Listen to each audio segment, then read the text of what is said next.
Okay, good afternoon, everyone. My name is Tom Suter. I'm the founder and CEO of the Advanced Technology Academic Research Center. And I'm plugging in for Kirsten Patton this week. I've come out of retirement to do this, but really excited about this panel. And we're going to be talking about cyber resilience for modern, agile, and trusted agency environments. I'd like to welcome all the attendees. Special thanks to Shelley Scarpelli and the entire Fortinet Federal team. I know remember when pandemic started and ATARC was doing a lot of in-person events, we shifted to a virtual environment. And the very first webinar that we did was with Fortinet, and I won't forget that. And Fortinet's been fantastic. They've been in our working groups and done a lot of our activities. So we're really excited. So if my panelists could come on, that'd be great. And while they're coming on, just a preview of what we're going to be trying to do today. We're going to hear from our panelists. We want to make this an open Q&A session. You're going to get some poll questions, which is part of our CPE process. And we try to use the polls to inspire some conversation in and of itself. So real quick, we're going to go through our panelists and they can wave and then I'll call them on. So without further ado, we have with us Emily Odom. Emily is the cyber assistant to the special agent in charge, Washington Field Office at the Federal Bureau of Investigation. Welcome, Emily. We also have with us Trent Frazier, Deputy Assistant Director, Stakeholder Engagement Division at the Cybersecurity and Infrastructure Security Agency, CISA, at the Department of Homeland Security.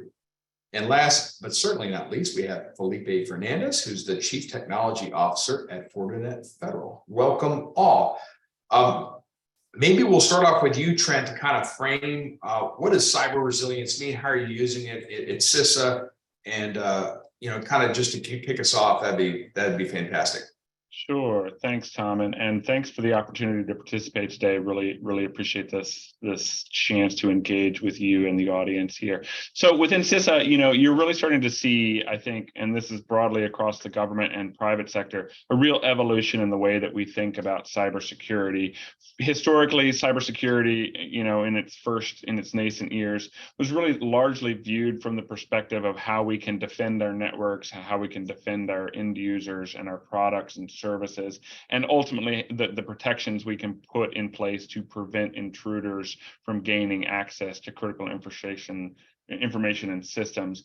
You're starting to see an evolution where we now acknowledge that the complexity of these networks and frankly, the complexity of the attacks we're seeing from our adversaries is such that we have to anticipate that while defense is critical, resiliency is now required. We have to have an ability to respond and quickly recover where an adversary, especially a particularly dedicated adversary, gains access. And I think if you saw yesterday, and if you're not familiar, strongly encourage folks to take a look at our website. We released a cybersecurity advisory that I think is really indicative of the challenge that we all face now, focused on actions we're seeing from adversaries within the People's Republic of China on an attack vector called Volt Typhoon. It's a good advisory from the perspective of the conversation we're having today, because it demonstrates the complexity of the kinds of attacks we're seeing across networks, both within the government and across the private sector. So really appreciate today's conversation, because we very much want to continue to pivot that discussion to be more comprehensive beyond just defensive measures, ensuring that we're taking steps to build the kind of resiliency that will allow us to restore operations and quickly respond where we see vulnerabilities or intrusions as they're occurring. Yep, thanks for that, Trent. And if it's okay, we'll distribute that out as one of our takeaways to this panel. Sure. Great. Next, let's go with you, Emily. Good afternoon. I'm happy to be here to talk about cyber resilience with you all today. I appreciate the invite. Thanks for having me. I hope we could talk today about what that means and how you can build a strategy around it. It's no secret to anyone that technologies are delivering an unprecedented array of benefits, especially both socially and economically. And the process of connecting the world is not slowing down, which is unfortunately introducing a whole range of new risk from a variety of known and unknown sources. I see this every day in my work with the FBI as we engage with companies who have experienced a cyber attack. With that, it's no surprise that business and government leaders, really place a high value on cybersecurity. But I don't think it's just security that matters. To increase the benefits of technology and minimize the harm, we have to be considering cyber resilience as a bigger strategic goal. Leaders have to be thinking about how to adapt to changing conditions, how to withstand disruptions, how to ensure rapid recovery, and about just individual preparedness. I think cyber leaders have to broaden that conversation and think beyond information security to overall business resilience. I think that's going to ensure we can deal with existing risks and face new risks that come with such things as artificial intelligence, Internet of Things, quantum computing. I think an overall cyber resilient approach is going to be a continual strategic conversation, and it needs to involve both technology and strategic leaders within an organization. And I look forward to talking about this in more detail today. Oop, I'm a little rusty. I forgot to unmute myself. Just on the quantum side, we've done some work around that, right? How is that to let everybody know how that's, what the threat is going to be is that capability is developed in 7 to 10 years or whatever the expert's saying. How can you work on that right now? Yeah, I think it's getting smart, right? We've been talking about AI and quantum computing for a while now. I think, coming off the recent RSA conference, AI was talked about pretty much the whole conference, right? So I think we always tend to lag a little bit behind. So it's getting smart on it. A lot of colleges are offering educational classes on it. So start to build that out. I think your knowledge is going to be a huge piece of this puzzle. I think the bad guys are probably going to pick up on it a little bit before we do, which is always the case, right? Unfortunately. And they're certainly going to use it to their advantage when you're talking about, AI when it comes to spear phishing. There are always telltale signs with spear phishing, or for the most part, but I think AI is going to completely change that, where it's not going to be as easy to detect. So I think the criminals are looking at that, and we need to get smart on it as well. Thank you, Emily, for that. And Felipe, I know you get to see across government, but you're also a multinational corporation. So you see across different sectors. Where are we in the federal side on resilience, on cyber resilience? Yeah, well, thankfully, we have people like Emily working in the federal government who really understand it, right? I think she hit the nail on the head. It's not just about the technology, it's about business resilience. And, the White House strategy that was released earlier also talked about that. It's one of the core components of what they're trying to do with cybersecurity is make sure that systems are resilient. And so I think sometimes what happens in the discussion about cyber resilience is it gets pigeonholed into a post-breach conversation. And how you respond to a threat actor or some threat activity being identified in the network, and how do you get various organizations or elements of the organization involved in reporting it to the government. But it actually starts a lot earlier than that. We're shifting how we consume technology nowadays. And so we've actually implemented additional threat vectors or risks into our technologies, how we conduct business, delivering systems, delivering services to our federal, other federal civilian agencies or departments, to also the citizens of the United States. So we have to think about all of it. Technology is changing. The cloud has changed quite a bit of everything for us, not just delivering incredible capabilities really quickly, but just introducing other factors that we've now haven't yet understood, that we relinquish control to a lot of things in terms of being able to determine resilience and our ability to respond to them. And I hope that that's also being considered as, unfortunately, I think some folks are still thinking the cloud is the savior for all things, but, it's still a case-by-case basis. And they have to understand when it is still the best thing to do, you are introducing additional risks that you haven't considered from your traditional consumption of technology. So, yeah. Great. Thank you for that. My next question, Trent, is for you. At ATARC, you basically can do find and replace cybersecurity and then put zero trust on it, for the marketing. Of course, we've got 65 companies in our zero trust lab, so maybe that marketing works a little bit, but how is cyber resilience different than zero trust architecture? Or is cyber resilience a product of zero trust architecture journey? How would you describe the relationship between the two? So I would actually maybe invert the answer or the suggestion you made and suggest that zero trust is a component of a larger and deeper conversation within an organization about building cyber and digital resiliency. It is a key framework in ways that organizations can prepare themselves, but I would not suggest, and I would definitely encourage our participants today not to consider it a complete response when thinking about resiliency. And Emily made a great point early on, and I also wanted to circle back on a discussion you made about AI at some point. But it is critical to think about these things not only in context of the technical capabilities that the organization is employing to build their digital resiliency, their cyber resiliency, but also the human factor, the organizational components of that resiliency. So making sure that everyone within the organizational team understands their role, both pre, during, and post incident, and how to better not only defend the organization and the critical systems that they rely upon, but also ultimately respond and recover should those systems be breached. And especially as we're seeing those systems become increasingly interlinked now, not just within organizations, but across organizations, understanding the cascading ramifications of a breach should that occur. And without naming every incident, there have been clear demonstrations over the last several years of the serious implications of an organization experiencing a breach on their IT side that could cascade into their operating theater and to their operations, but then cascade beyond those operations into other organizations upstream in their supply chain, downstream into their customer base. So it's really important that we increasingly understand those cascading effects as we're thinking about these. Zero trust is a part of that. It is about framing call it the perspective of the organization to never assume trust for not only entry into the network, but also activities happening on the network.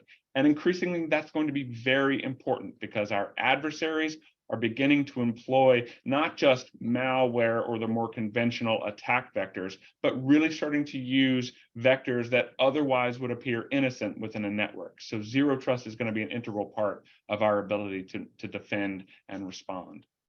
Great. And a question for all the panelists. It's just now that we have like this chat GPT in general, it's going to be a lot easier for the adversaries to use that against us. What are some of the concerns, and have we seen anything in any early indications that we're going to have some new challenges? Maybe start off with you, Emily, and then I'll definitely include all of you in this. Yeah, I think it's certainly going to be an issue we're going to face. I don't know if most people have gone up and signed up for an account and just tried to use it to see what it's like. It goes back to what I was saying earlier, is that education, that understanding. We tend to stay back from technology sometimes instead of getting up close and doing it. So you just take an example of Chat GPT. I mean, you can certainly go create an account and ask it any question, and you can see sort of the responses that come back. And so the way I see Chat GPT as part of the sort of cyber criminal ecosystem is it's just going to make it easier for them. Cyber criminals are already developing an ecosystem that allows sort of plug and play modules to do certain cyber attacks. You no longer have to be extremely technical. You can buy these services to do these things. And I think Chat GPT is going to add to that. It's got all this knowledge built around it that's just going to enable people that don't have some of that technical background to still do technical complex things. So I certainly think it's going to be a challenge from that standpoint for sure. Maybe when the King of Nigeria sends you an email, it'll read a little better too, right? Yeah, exactly. Felipe. Well, ChatGPT, large language models in general, I think, some people think ChatGPT is the only one out there, but, there are others, particularly, nation state actors that, they have they're doing their own AI research. I think one of the most critical components of these large language models is we have creating code. And while there's a lot of ripping on the code quality right now, as it gets better, it's going to build better code. And so all of these new techniques and tactics that can be developed from these these models will increasingly get more and more effective to have greater quality code. So, the other aspect is just, not just the tools that can be implemented into these modules very quickly and new tools being developed, but just the idea. Large language models can share strategies and tactics with folks who otherwise wouldn't even have known how to get started in cyber in terms of being a criminal and everything. So it's going to be a challenge. I think the government certainly should listen to these hearings and take back that we need some governance on AI development and some control and regulations around it. And move from there very smartly, quickly, of course, making sure that we're not kind of just putting the brakes on AI development in the United States, but monitoring it, making sure that we're certainly leveraging it to enhance our capabilities, but also making sure that those types of capabilities don't get into the wrong hands. And I think we do that with several technologies today, whether it be encryption or weapons. So things like ITAR compliance come to mind. As far as where AI, developed in the U.S. can be shared, or who it can be shared with, and things of that nature. Yep. Big challenges and big opportunities with GPT. We did a webinar with some government folks around contract writing. Wow, it's fantastic. I can write this contract really, really well. But now that we got to deal with the negative sides, and then of course responsible AI, which we're doing a lot of work in.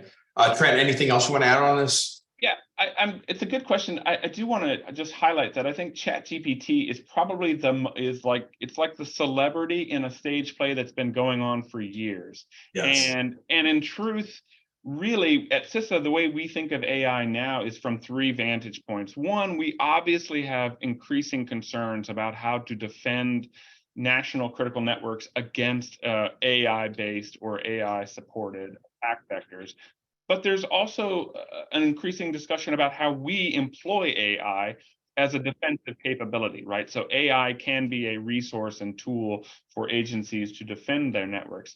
There is a third bucket, though, that I think is an interesting one, and it often goes unspoken. And I think if Felipe mentioned it sort of in passing, and that is, how do you defend AI itself? So there is a lot of interesting discussion about the fact that new AI capabilities or machine learning capabilities at a lower threshold are being employed in business and industry to automate any number of operational processes, not just the large language capabilities that you're seeing sort of in the public sphere, but AI on every threshold of operation across industry now. And much of that AI is not well defended. And so there's a great, I encourage folks to take a look. There's a great article that came out of CSET, the Center for Security and Emerging Technology at Georgetown, talks about hacking AI, but it really highlights some of the challenges that we face and how we defend legitimate AI systems as they're being employed now across industry, and what we need to be thinking about. And it goes back to the question you raised earlier about quantum capabilities. Quantum technology in its nascent stage right now has been sort of advertised as the savior of all things. We'll wait and see if that's actually the case, but it does raise serious concerns for us about how quantum capabilities could be used to breach what is otherwise conventional encryption, and how that could impact critical digital communication capabilities across organizations. So there's a lot to unpack there, and I don't want folks to walk away thinking ChatGPT is the thing they should be most concerned about, because in fact, it is not even on, it's barely above the waterline. I think that's a great point. I think it's something you should be looking out for, but there's so many other things that you can be doing. It's about priorities, right? So I think it's something you need to be aware of. And the sophistication of the adversary, it can help them. Okay, let's go to the polls, because I want to get them out of the way because I always forget about them and I get in trouble. I don't mind getting in trouble with CISOs and CIOs as much as I don't want to get on the bad side of the folks that give us accreditation. You get on the bad side of them, we can't give out credits to all our government people, folks. But okay, the first one, I looked at it, it's relatively a softball, and then we're going to go to the second one right after this. But how important do you think it is for IT infrastructure to have built-in resiliency for the workforce to understand and be prepared to work beyond the next cybersecurity threat? Okay.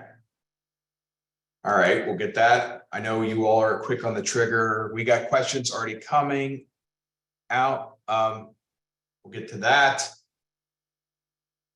Well, that was kind of, like I said, I thought it was a setup question. Yes, it's very important. We think that's important. So let's go to the next one, which is maybe a little better one. How confident are you in this current level of security preparedness within federal agencies? All right, can't pretend to know the answer. And by the way, they let panelists vote too. We used to not have that technology, but it was very frustrating. So we can all vote. Let's see what we have.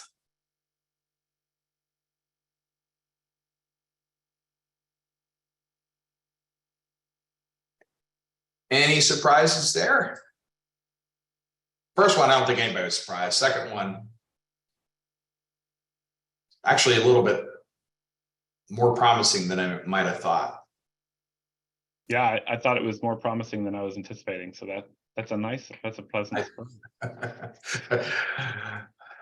Oh, I don't know what that means. Okay. We have a comment in the chat. It looks like more like a comment than a question, and we'll capture that in our debrief. So next question is, we're talking about resiliency right now. What is the federal government, do federal agencies have a common definition? Is it limited technical survivability of networks, systems, and data, or do we consider resiliency to mean the ability to support the continuity of operations in a timely way? What does resiliency mean to the federal government and to yourself? Maybe start off with you, Trent. Yeah, I mean, I would suggest to you that the federal government is moving towards a common understanding of resiliency, that I don't know that we've fully achieved that. And I think that what you're seeing in the conversation now happening as even at the level of the White House on down is really an effort to bring that conversation to a threshold where we speak with a common taxonomy and we implement with a common understanding of the frameworks that we want to employ to better defend our networks and also to better assure ourselves that those networks can recover and be restored effectively. I think the other thing that I think is interesting, and again, it goes back to a point Emily made at the outset, and that is you're really starting to see an increasing awareness that digital and cyber resiliency is no longer just the CISO's problem, that in fact it is a whole of organization challenge that has to be considered. And that includes all of the components of the organization that would not traditionally be thought of when thinking through cybersecurity. So I do think that there is a move in that direction. What I still think you see, though, in dialogue is a continued focus on defense. And what we want to see is an increasing balancing of defense and resiliency. And in that context, what we mean is ensuring that our critical networks are not only effectively defended, but that we have the capability for failover if needed, or for restoration, even if those networks can't be immediately restored. So you're starting to see that conversation grow as well. Great. Emily, you want to add anything? Yeah, I think the word resilience may sometimes be confused with some other related concepts like risk and robustness and security. And I think those are all factors in developing your resilient strategy, but I do think resilience is really just a different concept. And to me, it's really about absorbing an attack and being able to recover quickly. I think with all that in mind, there are several components of cyber resilience that make up that definition that, we're all still talking about, I think, but I don't think it's limited to technical survivability of a network. I think it's a little bit more robust than that. I think the factors are preventing an incident, withstanding an incident, recovering from the incident, and all that together really just means anticipating, adapting, and mitigating. I think having that holistic approach of that is what we're starting to hear more, and people are starting to understand that, I think. Felipe, I'm very interested. You have to go to the customer and you have to understand it yourself. So how do you portray? Fortunately, you have Shelly, who's managing your messaging and marketing, and she's really good about connecting on these issues. So that's one advantage you have on the federal side. What does it mean to you, and how do you relate it to your customers? Yeah, certainly. But I will admit, when we go to the customer, it's their definition that matters. versus what we're saying. That being said, I think really, this kind of goes back to, and I think Emily again hit it, and Trent as well. This is more than just technical. I also want to emphasize it's more than just a post-breach incident response, although that's a significant component because of all of the procedural aspects of an incident response plan can be part or component of just an incident, like an unintended incident, not really an attack per se by a malicious actor, but an unintended consequence of a decision that was made for the business in terms of a digital asset that was moved or performed maintenance on, whatever the case may be. And I think when you incorporate all of those things, cyber resilience in its whole is everything about an organization in terms of the knowledge they have about their systems, what impact to their system various events could have, and also what impact does access to those systems from various parts of the organization, whether external or internal, and partners, and then how do you respond to any type of event that would occur through all of those aspects. And so cyber resilience, of course, is going to ask for organizations to have intelligence about what their threats are, what their exposure is to certain threats, both external and internal, and being able to develop plans and processes to get the right folks involved at the right time when these events occur, so that way you can recover from these incidents, whether that be, again, malicious activity or just unintended consequences of a business decision.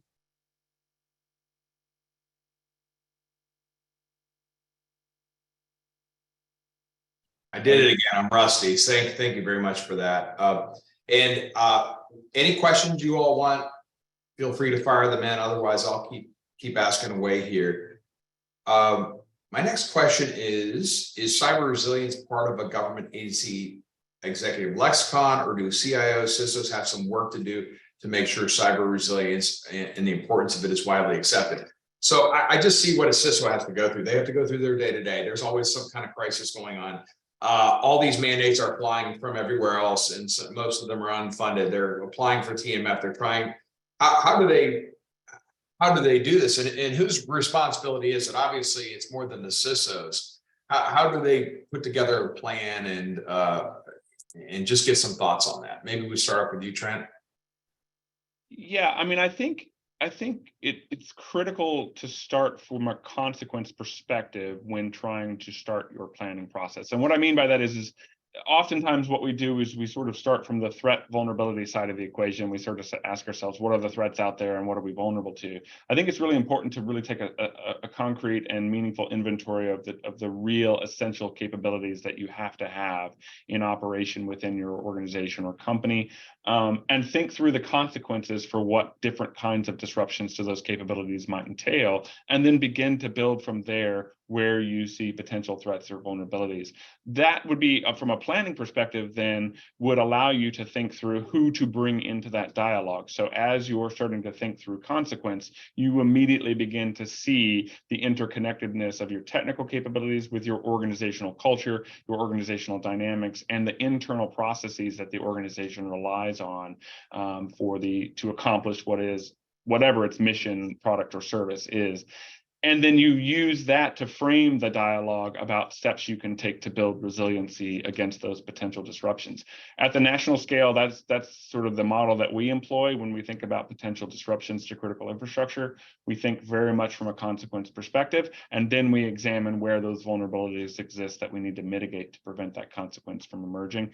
But also, we think through where we need to build in either redundancy or other measures to ensure that we could absorb the shock should that consequence come to fruition, and have the ability to rapidly restore and respond to that. So that would probably be where I would encourage folks to start. I also think consequence is an easy way to translate what is otherwise typically technical jargon into a very straightforward conversation that the organization can have, because few of us are fully educated in cybersecurity and computer science and increasingly artificial intelligence and machine learning, but all of us understand the bottom line, and all of us understand the mission of our organizations, and that's an important place to start. Yeah, great. Emily?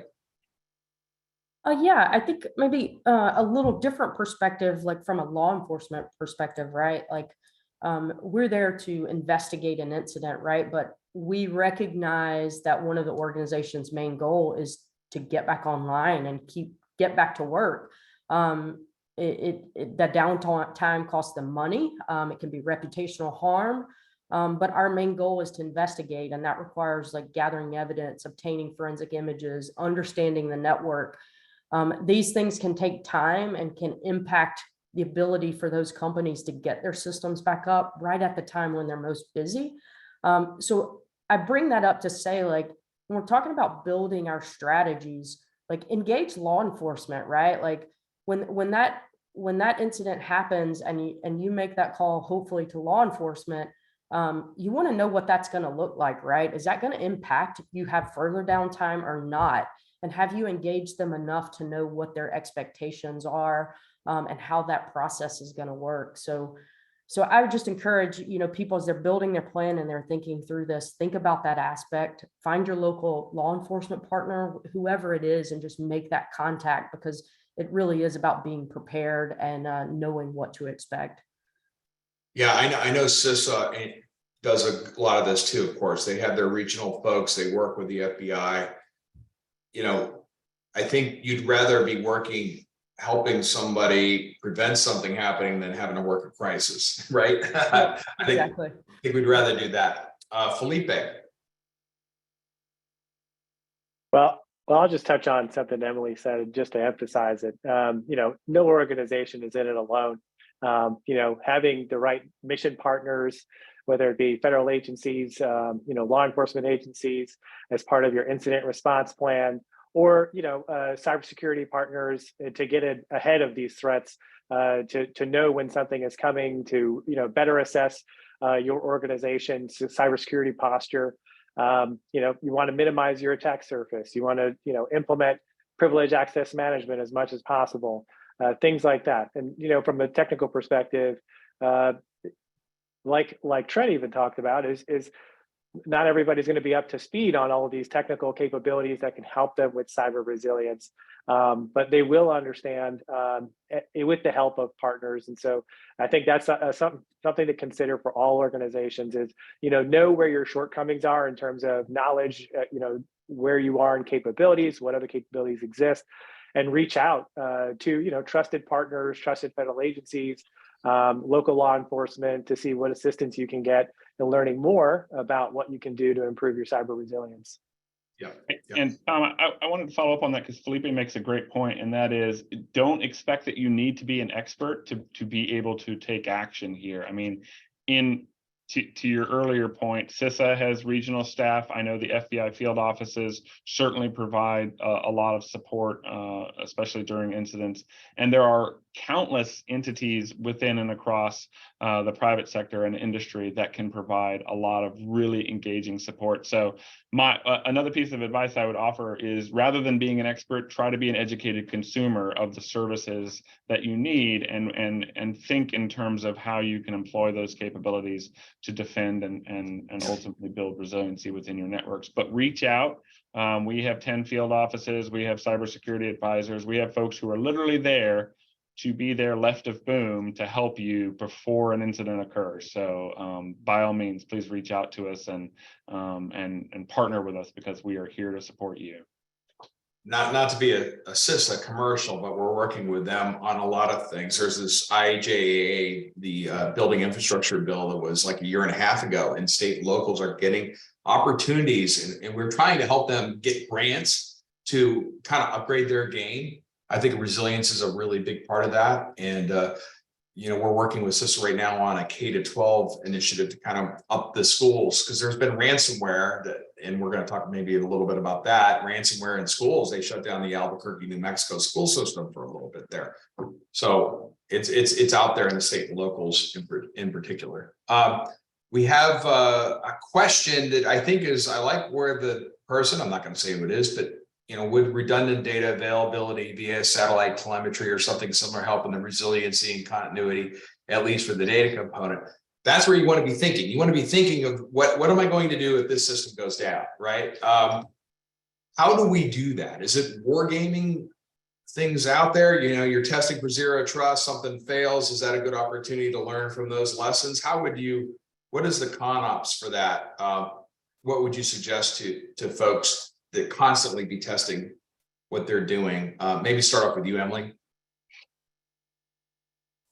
Yeah, I mean, you know, there's a lot of things you can do. I think tabletop exercises are a great way to start, right? Get your teams together, actually walk through events, use that as an opportunity even to measure your success, right? Go into it like, what do we think our gaps are? Go through the exercise and then revisit those gaps at the end and say, you know, are we where we need to be?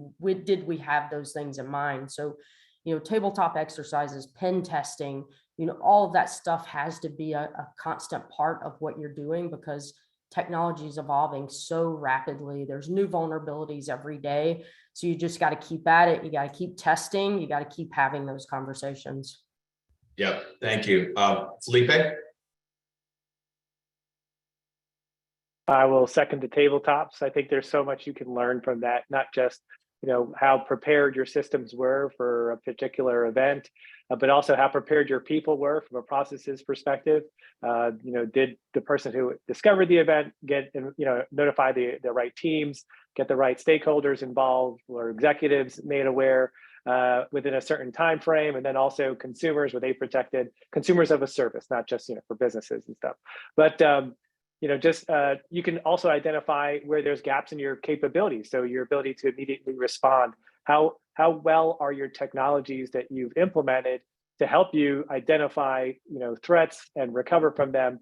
How quickly are they responding? Are they doing anything to alleviate the workload from human beings in that effort? So a SOAR capability, for example, can do some of the forensics for you, and then bring in human beings when, you know, that kind of intuition needs to be involved. But all the intelligence gathering gets done for an organization, as an example. And I think that that's just one of them. But of course, you know, red team, blue team, bringing in other organizations just to do an assessment and a vulnerability assessment, asking vendors like Fortinet to come in and take a look at, you know, what's going on. Obviously, many vendors offer these services. And most of the time, we're doing that, honestly, not to pitch a product afterward. It's just to do that service and give you a realistic assessment of what we think are the threats to your network and how your procedures could respond to those. That's a good idea. You know, you can tell them what their problems are, and now you're there to fix them. Great. Trent? Yeah, a couple of thoughts there. One is, you know, some of the response to this question really depends on the size and complexity of the organization as a whole. There are certainly large, multifaceted organizations that are going to require very complex response to the question, how do we get started? And then there are smaller organizations, and even to the degree of individuals, who maybe that question's a lot easier. We, CISA, put out a lot of products and services designed to help folks really answer this question. Probably, though, the service I would highlight the most is our cybersecurity advisors. I think they are a great starting point for this discussion, because part of their job is to, frankly, just help you answer the question, where do I even start? And that may be an exercise activity, that may be use of our cyber baseline performance goals toolkit. It may be looking at services that you already have access to through existing contracts or capabilities. But really taking that concierge approach to think about this, because it's very easy to get lost in the dialogue up front. I do also, though, want to just circle back on a point that I think both Felipe and Emily made earlier, and that is, when you're thinking about exercising, don't just exercise the incident.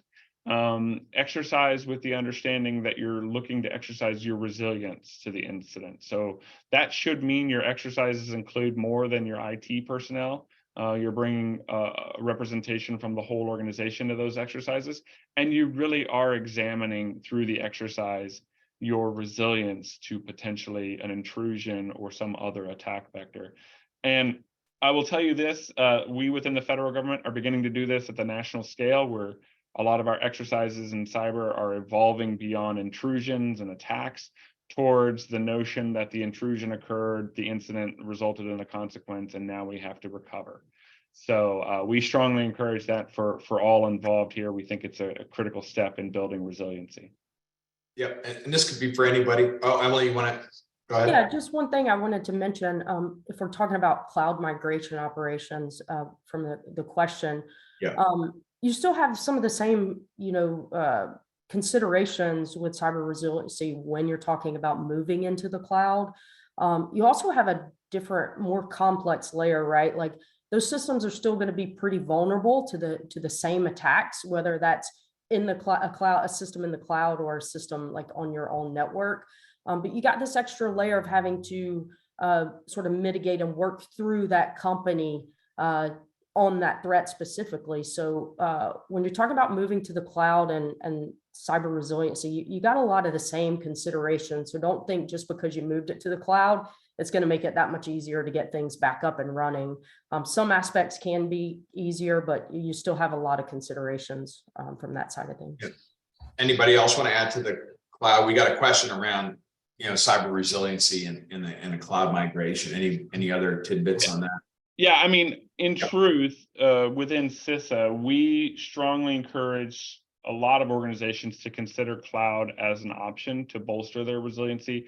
But Emily's right. In doing so, it is not sort of a simple process, and it has to be done with clear and cogent thinking for how that cloud provider is defending their own network. So it is very important, especially if you're an organization that maybe you're mid-scale, don't have all of the resources you would need to fully defend your networks, but you have a lot of critical and technically supported operation.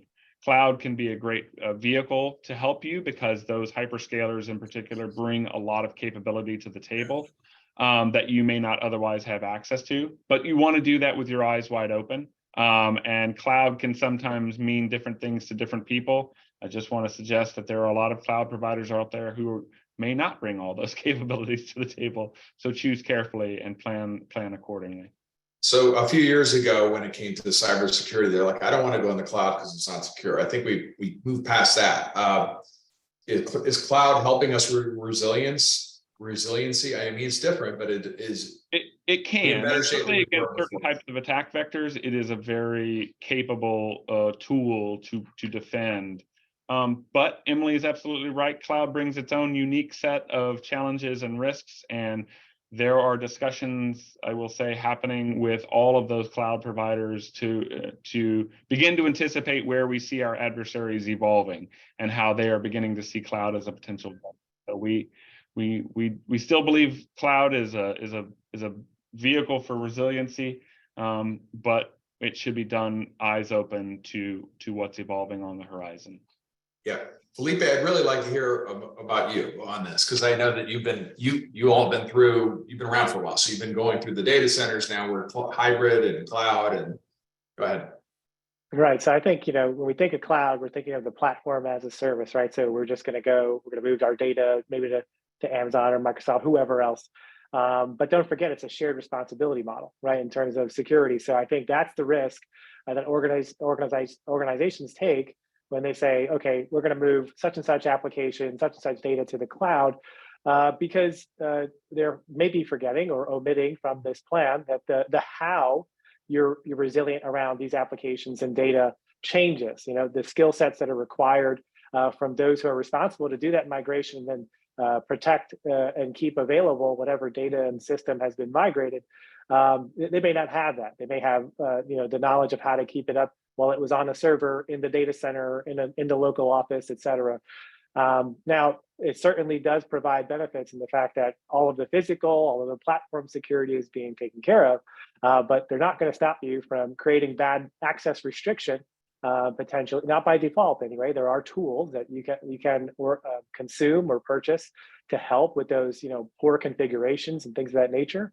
But by default, it's not really going to be the case. So just to be cautious about that shared responsibility model with moving to the cloud is really important.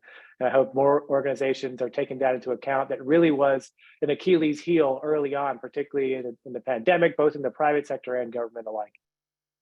Great, thank you. One question from someone that was on my list, and I think we'll just go ahead and do it now. The cyber skills of our workforce. We almost have to bring that up, right? Things are changing really fast. We have the cybersecurity executive order. We have all these mandates. And we can't have 3 people in the organization know what's going on. It has to be everybody. What kind of a challenge is that for our organizations? Maybe start off with you, Emily. Yeah, it's a huge challenge, especially for the FBI. I mean, and even so for private and public companies. But I think if you look 10 years ago till now, like the number of unfilled cyber expertise jobs has expanded infinitely, right? So we got to start thinking differently in how we're attracting people to that and how we engage with them. So for an example, from an FBI perspective, we typically have people that come to the FBI and we expect them to stay there through retirement, right? They sign up and we want these lifelong government folks, but we're learning that it might be better to have them 3 to 5 years. Let's get what we can out of them. They're going to move on. And let's take advantage of that and not sort of look just to have people stay around forever, because that new insight, those new folks cycling through always bring forth new ideas and new information. So not be stuck on having people stick around forever. And I think the second thing is, I think somebody mentioned it, but not just seek that superstar, that person that has all the certifications and has been doing that for 10 years. Try to design your teams around what you need most and have people in those roles that are good at those things, so that when you lose one person, it doesn't take down your whole sort of cybersecurity posture. You still have things in place. And then what you're looking for might be a little bit easier to replicate instead of this big superstar. Be more resilient. Yes. I think it's hard for people to get around that. Maybe be the best farm team around. You're getting superstar people. They go in industry. How many people come back? A lot of people come back to the government from time to time. I think that's very, very healthy. You definitely see it in cybersecurity. You think that somebody goes to the RSA or another company, Fortinet, they tend to come back. Brent.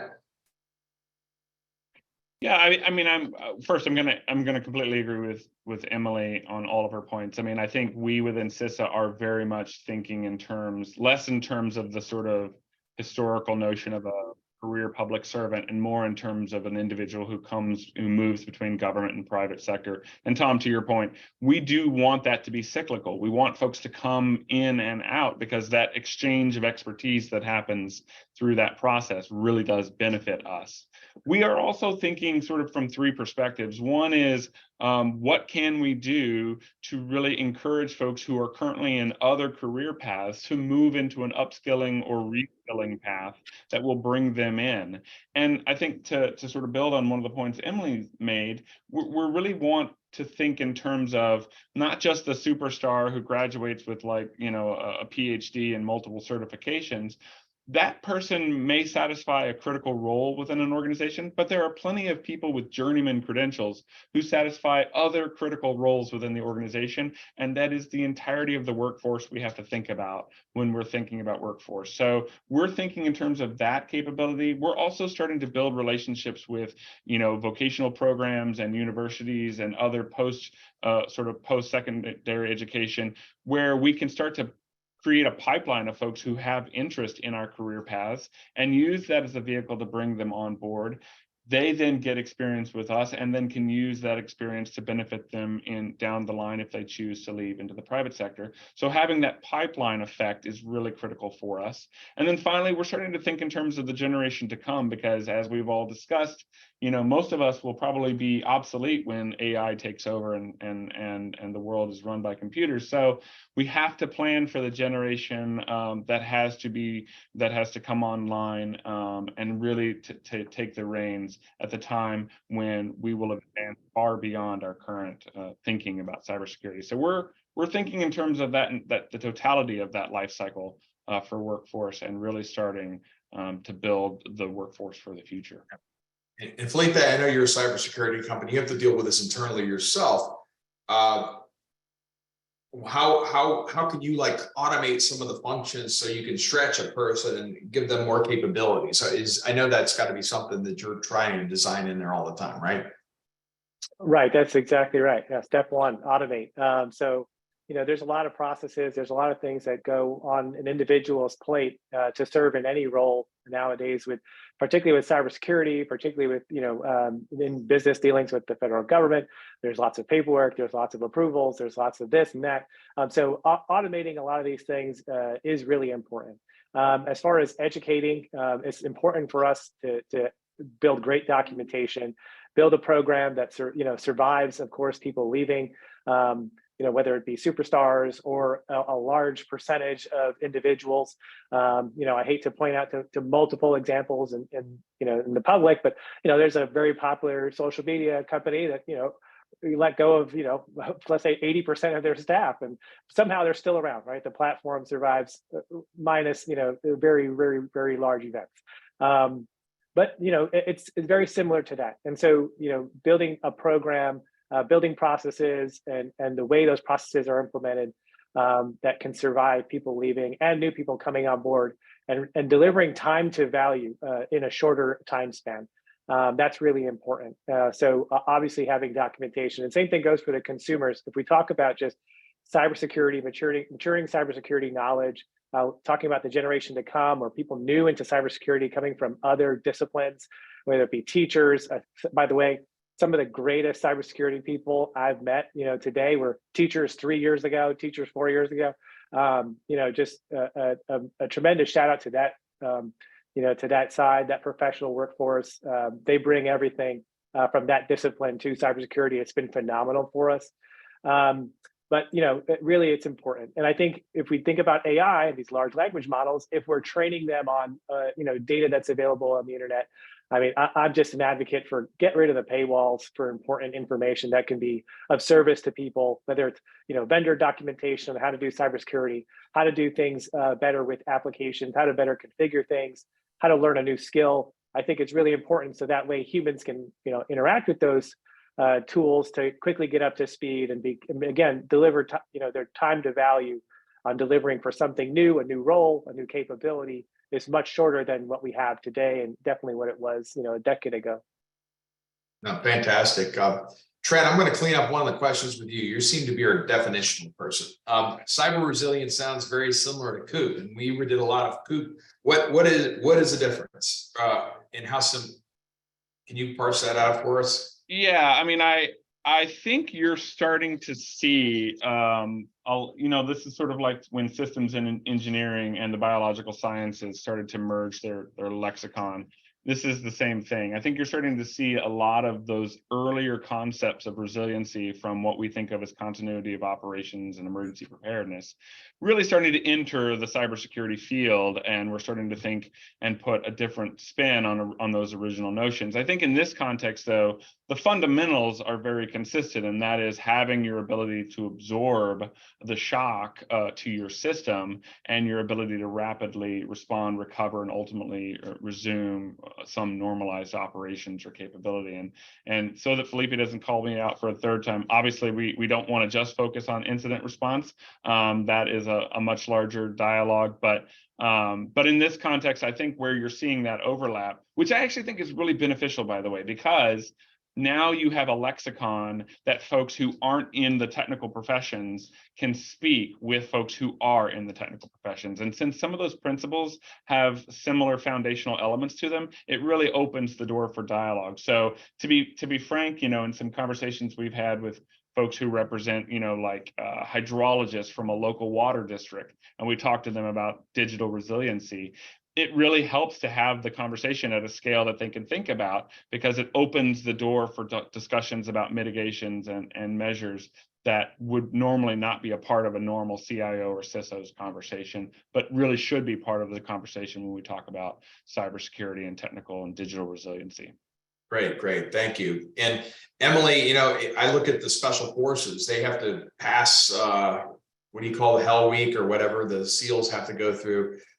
For the red teams, how do you know they're any good? How do you, go ahead, Trent. I think you're thinking of BUDS, basic underwater. Oh, BUDS, there you go. SEAL training. Yeah, so our cyber resiliency, we got a question in. How do you know they're any good? Is there any kind of certification process? How do you know your red team's doing is fantastic or not so fantastic. Any hints on that for for folks that are doing it? Emily? Yep. Yeah, it's not one of our core sort of missions for the FBI to do red team work. I mean, we certainly do it. Our response is more incident driven, and that we certainly have teams that, our computer action team is a rapid response team that we deploy to respond to incidents where the person that's on the receiving end of that incident may not have the expertise to handle that event. So, we work closely with DHS on some of the stuff and with CISA on this. But we don't really do red team work. That's not really sort of where we fall in, but we certainly have response teams that go out. And the certifications for those are typically in-house FBI certifications. You go through quite a process to become and be a part of that team. So you're pretty good technically if you make it on the CAT team. So no problem. Okay. My boss, who's the event manager at ATARC, tells me I need to get the last poll question in. Okay, how would you describe the relationship between cyber resilience and zero trust architecture? Okay.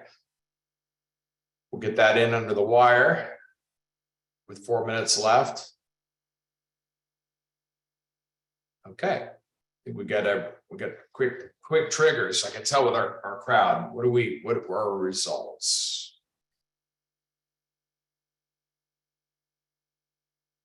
Okay. Yep. Probably what we expected there. Great. And I'll be asking one more question, whether you want your CP certificate at the end. We just have a couple of minutes left. Is there anything, I'll let each of you, anything we left on the cutting room floor that we need to talk about for some final points? Maybe starting off with you, Trent. No pressure or anything. No, I mean, nothing substantive, but I just want to encourage folks following from today's discussion, reach out to us. That's what we're here to help you with. So please don't hesitate to reach out. We have a number of avenues by which we can engage with you, and we want to be supporting you. So please reach out, and we appreciate the opportunity to engage today's discussion. Thank you. Emily? Yeah, there's no time like the present to start thinking about cyber resilience. Start reading, learn from your peers, assess your risk. What are your critical assets? What makes you attractive to criminals? You're going to find a lot of gaps as you go along. Everybody does. It's okay. You can't do everything all at once. So prioritize based on what's going to have the largest impact to your organization if it's not remediated. Great. Thank you, Emily. And really no pressure, Felipe. You get the last word of this. If you could tie this all up for us, appreciate it. Yeah, no problem. So, really just as stated, by Trent and Emily, again, reach out, right? So reaching out to Fortinet means obviously you're not just going to get a cybersecurity assessment or tools to help you with, your cybersecurity posture, lowering or minimizing the attack surface, things of that nature, but also, Fortinet is very well versed in what services are available from the federal government. We work with the regional CSAs to help our customers, make sure that they're doing the right thing, aligning with, government guidance and frameworks, and making sure that we're all on the same page. So we all know that we're all in this together. I mean, anybody who has a device, a phone, a laptop, could be, patient zero for, that very next cyber attack, right? And so, it's just really important that we all, do this together. And so reach out to Fortinet anytime. And of course, we're happy to put you in touch with government agencies or applicable, folks such as nonprofits. Even there's lots of nonprofits that we work with as well for companies who can't afford any advice. So we can do that. Great. Well, thank you all. Last poll question. Let's get this out. Speaking of doing good, CPE, this is the kind of service you get here at the Advanced Technology Academic Research Center. You can actually get your certificate mailed to you if you click on that. Thank you all. This has been a great conversation. It's good to come out of retirement. Just kidding. Trent, Emily, and Felipe. I really enjoyed this, and thank you very much. Next event, streamlining security authorization through OSCAL automation, and that'll be coming up on June 1st. Everybody have a great Memorial Day holiday, and we'll see you the next time. Thank you.